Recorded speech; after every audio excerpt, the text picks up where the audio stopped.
I want to start this episode a little differently. One of my primary goals with this podcast is to build an active community of listeners dedicated to finding justice for Betty and Catherine. And in order to genuinely create that community, I need to be open to feedback, both positive and constructive. And this past week, I received some feedback that I'm extremely grateful for. One of our listeners expressed that my narration sounded fake, rehearsed, and disingenuous. And I want to be transparent that I'm learning as I go. And we as a team are adjusting for every episode. So I want to use this opportunity to begin this episode with some real talk and some candid feelings. The title of this episode is Who Was Betty Jones? But after all my research, I still don't know who she was. Sure, I've heard stories, beautiful stories, about the person she was, but it's not the same. It sucks that I only got to know her for 10 years. And after Mama Betty's funeral, we never went back to Starkville. It was like I lost half of my family that day. And to be honest, I'm disappointed that my family didn't stay in touch with Betty's family after she died. I'm upset that there's family out there that I didn't know and I didn't get to do life with. I'm frustrated that there are people out there that question my intentions and integrity with this podcast. And I get, frankly, discouraged that what we are trying to do really won't ever make a difference. But mostly, I'm mad that after 27 years, there's still someone out there that murdered my step-grandmother. But even after all of that, I am hopeful. We have people contact us every day from all over the country and the world, cheering us on. New people are coming out of the woodwork with new info and new stories. Newspapers, radio, and television, they're all taking notice. People are talking again and asking questions and seeking answers. So, thank you for the feedback. Thank you for listening. Thank you for caring enough about me to be honest. And thank you for caring about these two women, Betty and Catherine, and helping me take steps to find the truth. By a double homicide. Thanks for joining us. Catherine Kriegler and Miss Betty Jones were brutally murdered inside Kriegler's home on Labor Day 1990. Were murdered on September 3rd, 1990. Their killer has never been found. 5 years ago, two women were murdered in Starkville, and their killer has never been caught. In partnership with Swell Story Media, this is Knock Knock, the unsolved murders of Betty Jones and Catherine Kriegler. My name is Jason B. Jones. Starkville Daily News, September 13th, 1990. These are the times that try men's souls. In Starkville, these are the times that try men's, and possibly even more to the point, women's confidence, their courage, their faith in humanity. Hardly a conversation ends without some mention of the heinous crimes perpetrated against two women in our community last week. Is there a connection with crimes in other locations? Is the perpetrator a local person? Is he a transient, long gone from the area? When may we relax our guard? When might we relinquish our fears? Barring an unexpected guilty plea or the discovery of hard evidence, Starkville police will not make an arrest this week or next. That's not to say they've been idle. Starkville is blessed with skilled, experienced law enforcement leaders who are dedicated to their tasks. Precisely because they are experienced, they're wise enough not to act precipitously, making rash, ill-timed moves that could jeopardize their case and, consequently, the further safety of the community. Two of them, at least, are men with years of experience in metropolitan areas who have chosen to work in Starkville because of the lifestyle possible here. It is a lifestyle, a life quality they and their fellow officers have sworn to protect. We can trust their wisdom and their discretion. At the right time, they will act. What can the rest of us do meanwhile? This is not the time to panic. We must go about our lives in as nearly normal a manner as possible, but it is certainly appropriate to take common sense precautions. Doors should be locked at night. People who live alone, particularly the elderly or handicapped, male or female, should lock their doors during the day. Every member of the family should have a house key. Family members coming and going on different schedules should not leave a house unlocked or enter an unlocked house alone. Walkers and joggers, especially at night or before dawn, should practice the buddy system.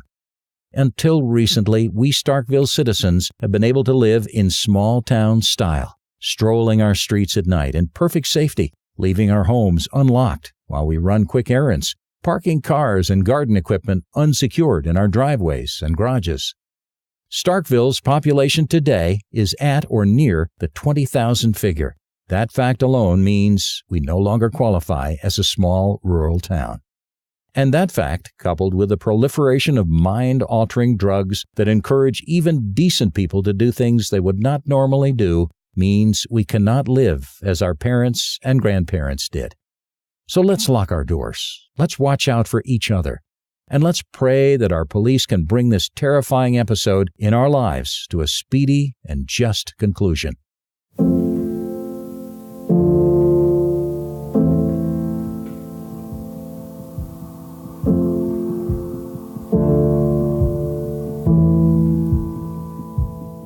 One of the main reasons I started this podcast, beyond seeking answers and justice for Betty and Catherine's unsolved murders, was to get to know my grandmother and the life that she led. As I mentioned in an earlier episode, we lived in Houston, Texas, while she lived 500 plus miles away in Starkville, Mississippi. So collectively, in the 10 short years I had with her, I was really only able to hug her neck and sit in her lap a mere handful of times. I remember random things about her, like the way that she smelled and the sound of her laugh. I've grown up hearing stories from my mom and dad about how wonderful Betty was and how her loss affected everyone who knew her. You see, in the grand scheme of things, my family really didn't know her very long. She married my grandfather later in her life, after her kids were all grown up. But what I've learned after talking to many people who were in her life is that to know Betty was to love her. She truly had a magical way about her that made everyone feel like family. Just her demeanor, her personality, her faith. The Johnsons are a large family. They would have an annual or a biannual family reunion, and she would send us pictures, and there looked to be at least 50 people there from all over. And she was just very family-oriented. Always. Family was very important to her, even though she had many, many friends everywhere. I don't think until she took a trip to Hawaii did she go any place out of town where she had to stay in a hotel.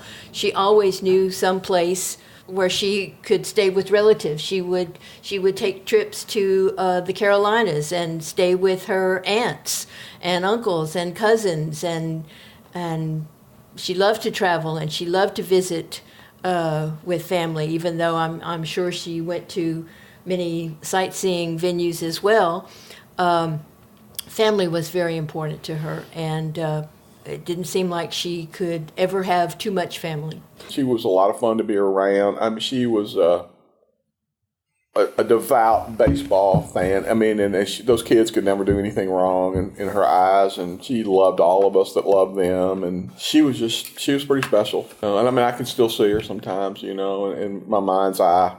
Betty used to counsel me a lot. When I first went into the ministry, I wasn't sure that that's what I needed to be doing. I'd spent 10 years working for Mississippi State, and she always encouraged me. And when I would get discouraged, she would pray with me and talk with me about that I was doing what the Lord really wanted me to do. And I remember in particular one time on the steps of the church, out in front of the church, I was telling her that I was thinking about leaving First Presbyterian Church Starkville and going somewhere else, and maybe even going back out and working in agriculture again. And she said, "Steve, you can't."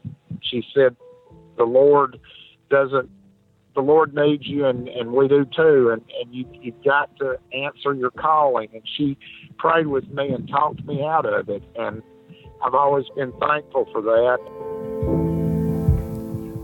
Sarah Elizabeth Johnson was born to Harper Stewart Johnson and Sarah Bess Graham Johnson on October 8, 1924, in Oktibbeha County, Mississippi.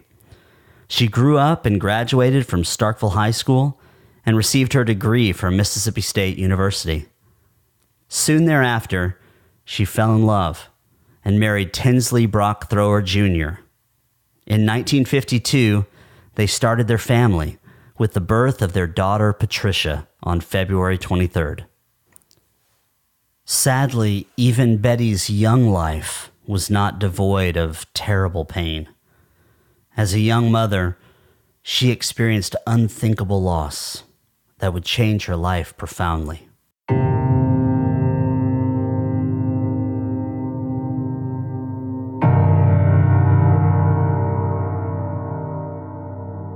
The Clarion Ledger, November 12, 1953. Mother runs over, kills tiny infant. Baby fell from car while parent drove. Starkville. Patricia Thrower, 21-month-old baby of Mr. and Mrs. T.B. Thrower Jr., was accidentally killed just before noon Tuesday when the mother's car rolled over the child. Mrs. Thrower and her baby had started to town from their home on Blackjack Road, just southeast of the State College campus. How the child got out of the car could not be ascertained, but it was assumed that she fell out. A.G. Bennett, who was at work on a home nearby, saw the accident and came to the aid of the frantic young mother. He carried the mother and the child to the Eckford Hospital here, where she was pronounced dead on arrival. This is the second time within recent months that tragedy has struck this home. Lieutenant Edward Johnson, a brother of Mrs. Thrower, was killed during Army maneuvers in Florida. Little Patricia was an only child. Her father, a traveling salesman, was in Tennessee on business Tuesday. Patricia was the granddaughter of Major H.S. Johnson, for a number of years the 4-H club director for the state of Mississippi. Major Johnson is now in the Philippines with the Point 4 program. Funeral arrangements are incomplete. Betty and Patricia were, I guess, going out on errands or to the store. And this is in 1953 when cars didn't even have seat belts, and evidently the door wasn't shut good or latched well. And while they were backing out of the driveway, the door opened and Patricia fell out and the car backed over her.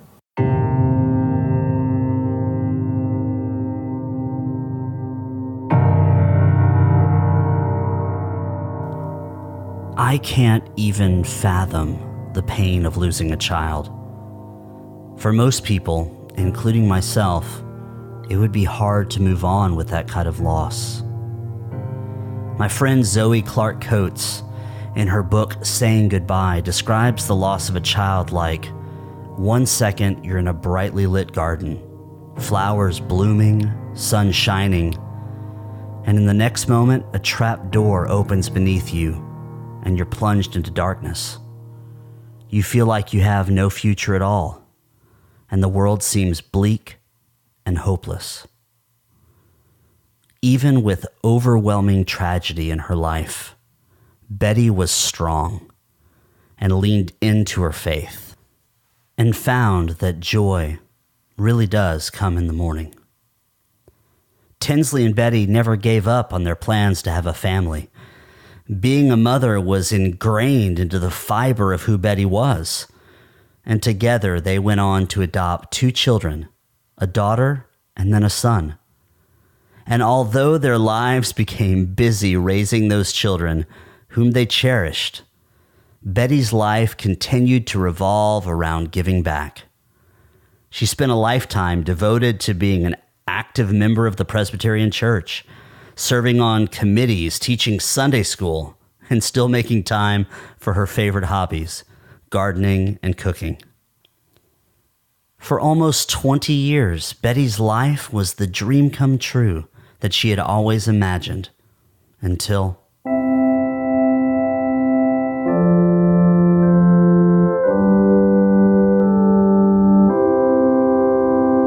Columbian Progress, October 16, 1975. Tinsley Brock Thrower Jr., 55, died Monday, October 6, at Baptist Hospital, Jackson, following heart surgery. Services were held at Columbia Presbyterian Church at 10:30 Wednesday morning, with the pastors Reverend John E. Hill and Reverend Smiley E. Johnson of Canadian, Texas, officiating. Mr. Thrower resided at 1505 Ridgewood, moving to Columbia in 1961 from State College, Mississippi. He was a member and deacon of Columbia Presbyterian Church and secretary-treasurer of the men's Bible class. He was a former Rotarian. A veteran of World War II, Mr. Thrower served with the Air Transport Command in the China, Burma, and India theater. Survivors are his wife, Mrs. Sarah Elizabeth Johnson, 2 children, 1 brother, and 1 sister.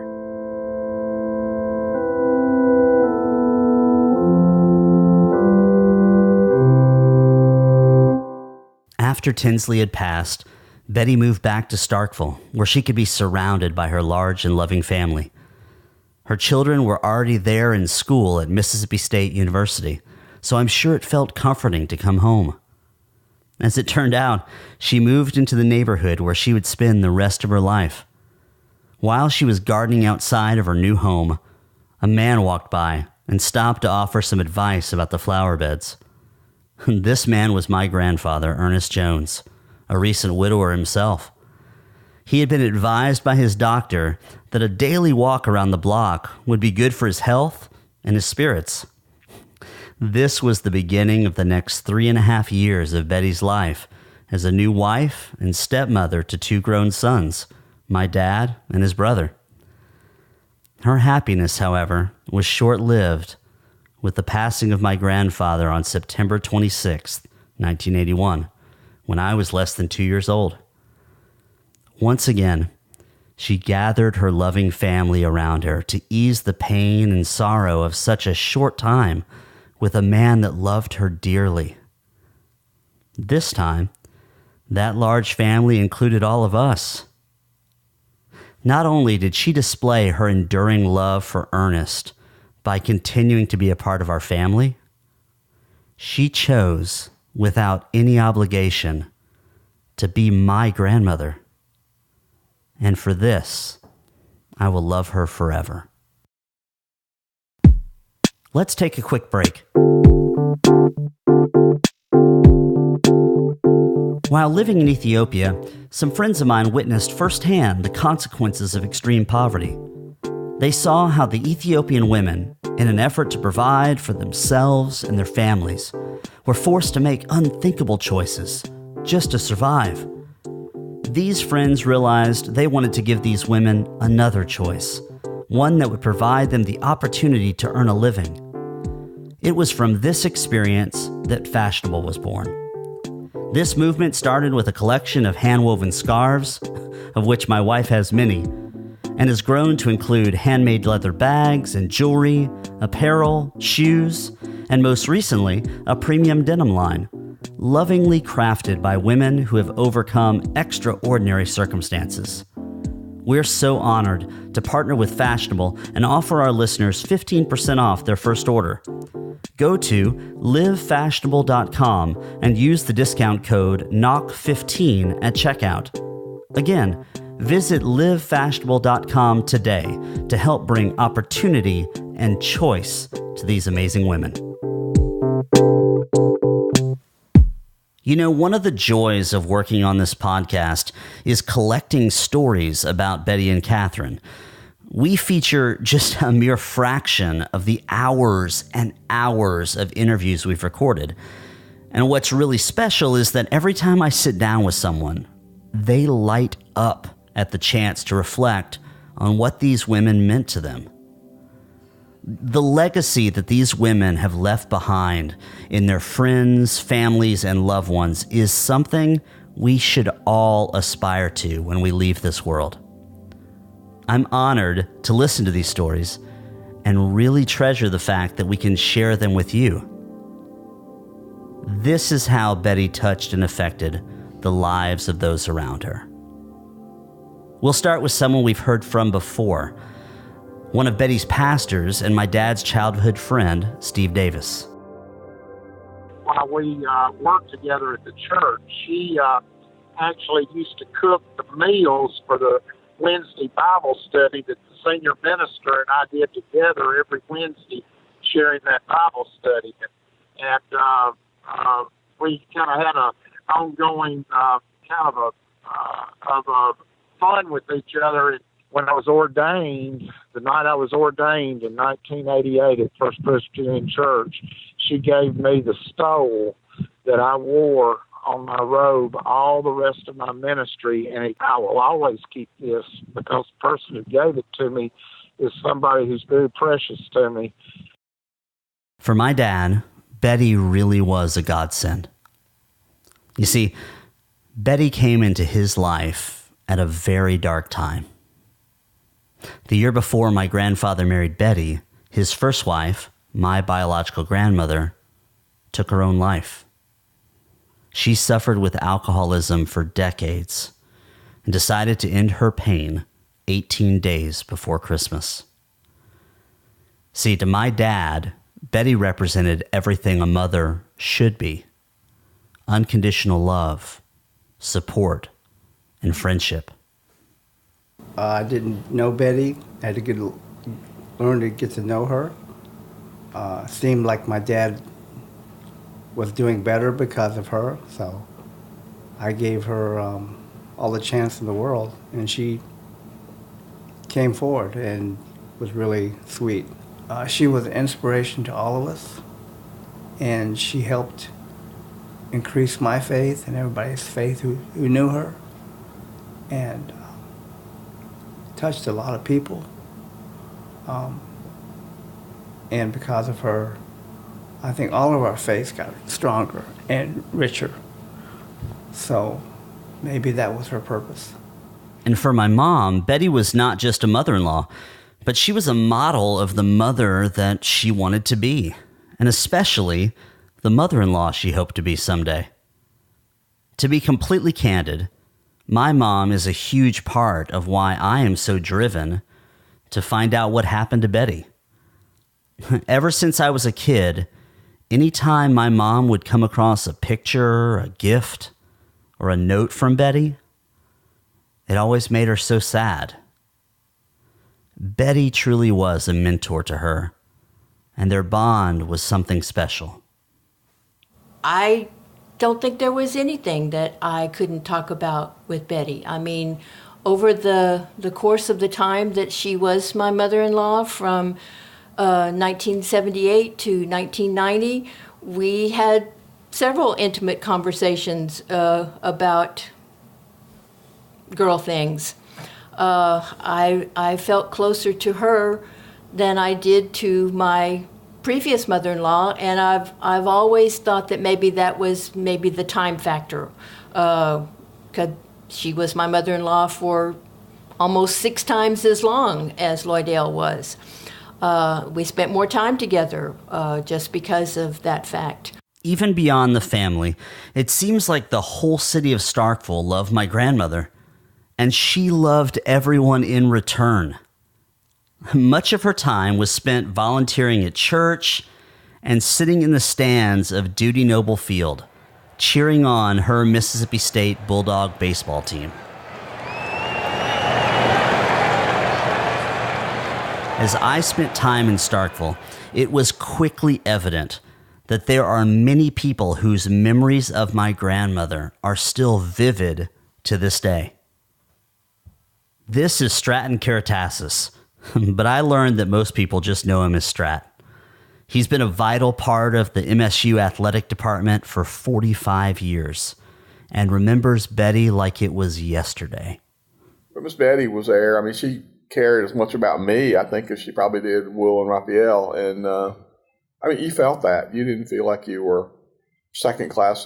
Because you worked with baseball, you were hers. I mean, she was like she probably wasn't that much older than me, but she felt like a mother a mother to some of those kids and stuff. And I mean, we just knew you could count on her being there.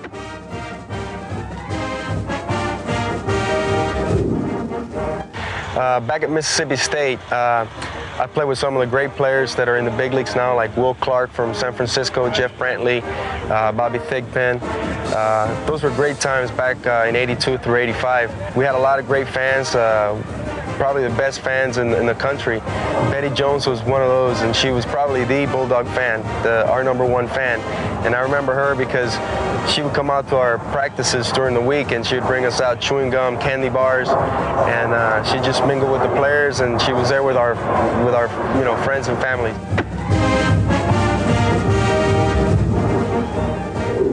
Betty Jones was she was a great lady. She was very caring. She did everything possible for the baseball program at Mississippi State, and she was one of our most loyal supporters. I mean, she was just a familiar face at every practice. And, you have fans who attend games, and you have fans who attend games when you win.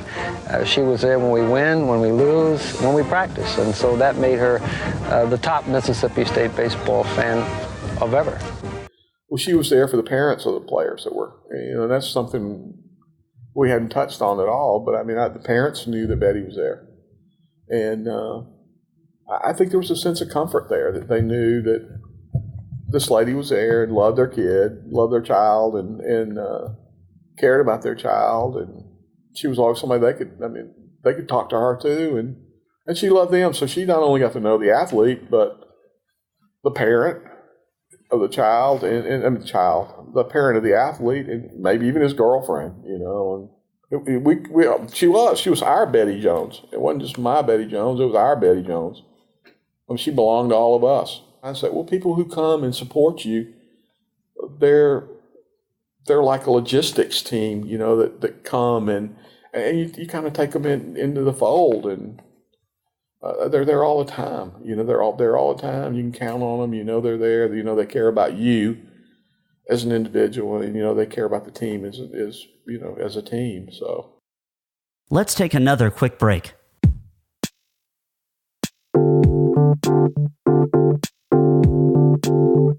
If there's one thing I've learned about Betty through this process, is that her life was dedicated to giving back. I know she would have loved organizations like Thistle Farms. At first glance, Thistle Farms is a world-class provider of natural home and body products. In the summertime, their bug spray is a must. But what is truly amazing about these items are the people who make them. All of Thistle Farms products are lovingly crafted by women, survivors of trafficking, prostitution, and addiction. You see, beneath the surface, what Thistle Farms really is a place that provides safe housing, economic independence, and a strong community of advocates for these women.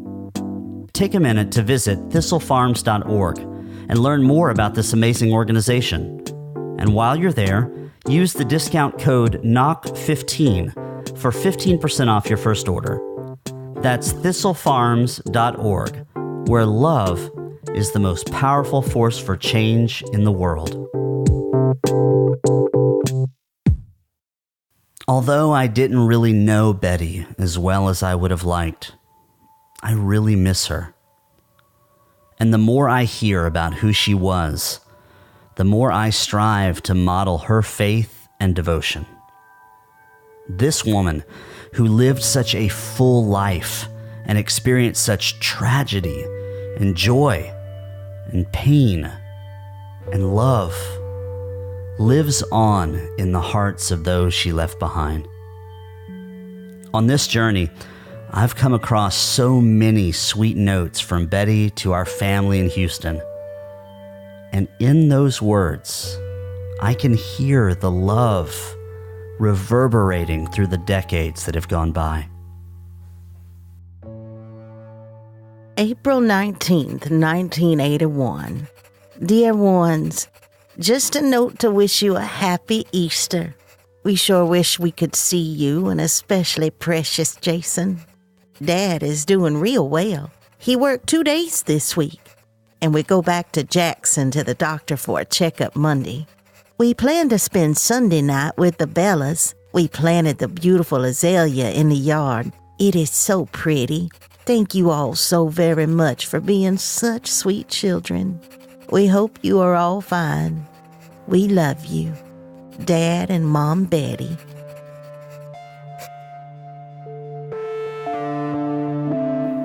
This past Sunday would have been Betty's 93rd birthday.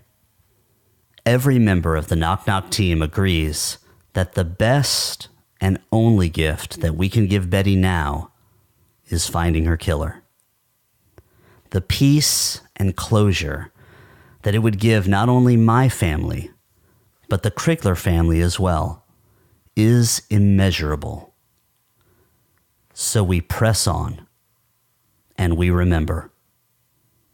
Happy birthday, Mama Betty. We love you.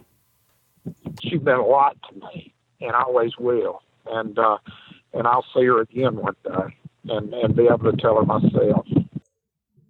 We're all doing well, but we miss you terribly, and you taught us love. She was one of the people that loved us. I mean, really loved us, and she loved us unconditionally. And I'm sure my wife's there with her, and they've talked about stuff. But she loved baseball now, and she didn't want anybody messing us up. Didn't want an umpire, giving us a hard time. Didn't like the other team's coach if he was giving us a hard time. And she loved us. Whether we were at fault or whether we were right. I mean, she loved her Bulldogs. The Lord needs you, and we do too, and you've got to answer your calling.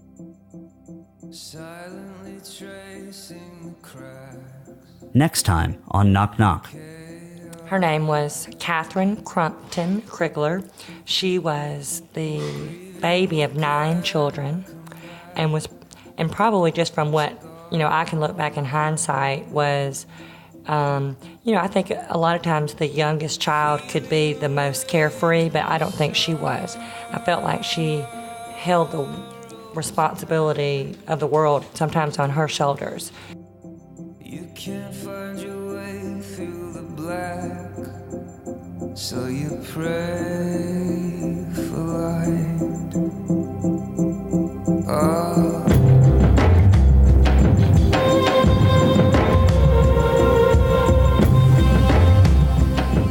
Knock Knock is produced by Chris Cerrone and me. Special thanks to the Knock Knock team, Lacey Orcioli, Rebecca Jones, Jason Adams, Simon Jones, Cole Flynn, Colleen Jones, and Maggie Thomas. To join the Knock Knock community, be sure and connect with me on Facebook, Twitter, and Instagram at Knock Knock Pod. There you can ask questions, leave comments, or just say hi. We've also set up a voicemail at 1-888-57-BETTY. If you have comments or questions, or you'd like to be a part of the show, please call and leave a message. You can also rate and review the show on iTunes, Stitcher, or wherever you download podcasts. Reviews are key to keeping Knock Knock on the charts where people can find our show. Our outro music was provided by my friend and one of my favorite artists, Matthew Perriman Jones. To listen to more of his music, please visit mpjmusic.com. We'll be back in 2 weeks with our next full episode, and we'll post a quick Q&A episode between now and then. So make sure and get your questions and comments in soon. Thanks again for subscribing to the Knock Knock Podcast.